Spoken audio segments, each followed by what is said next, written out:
Mais des Guingampais qui sont bien entrés dans le match, ils ont pris en main le jeu et ils font bien circuler là, ils arrivent surtout à se projeter vers le but de Cyril Merville.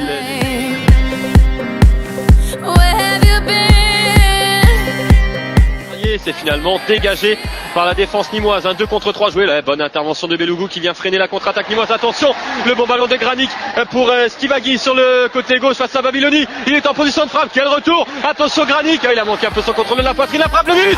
Oh, le but de Vincent Granic sur une contre-attaque qui était partie en infériorité numérique pourtant pour les Nîmois. Et le ballon qui est arrivé difficilement dans le pied de Granic. La frappe qui passe entre les jambes de Samassa.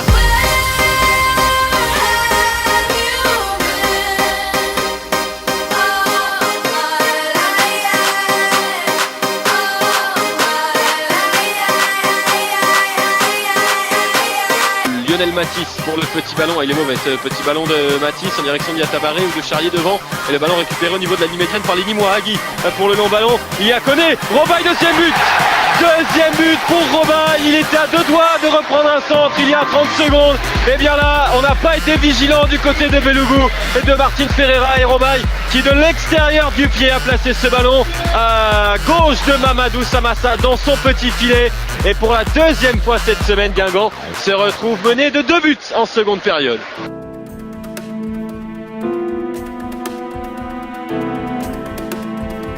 Et du coup là, comme ça va plus en défense, eh bien on met tout le monde en attaque du côté de Jocelyn Gourvenec, sortie de Thibaut Giresse et de Charlie Charrier, entrée de Cédric Fauré et de Fatiati.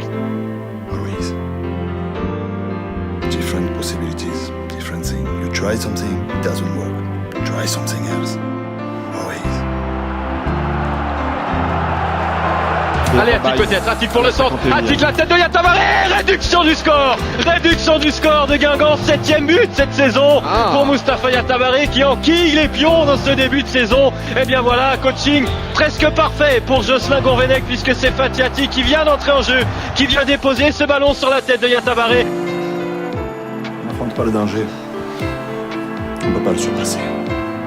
On va en finir là, on n'a finalement pas vu un très grand match des Guingampais ce soir, malgré la réduction du score de Yatabaré. Ça a été quasiment la seule occasion des Guingampais dans cette rencontre, et voilà, c'est terminé. La première victoire de Nîmes cette saison à domicile, c'est contre Guingamp. Décidément, le stade des Costières ne réussit pas du tout aux Guingampais. Des Guingampais qui n'ont toujours pas non plus réussi cette saison à enchaîner 2 victoires consécutives. Les Guingampais qui restaient sur 4 matchs sans défaite, et bien là, qui regoute à la défaite donc 2-1 pour Guingamp ici à Nîmes.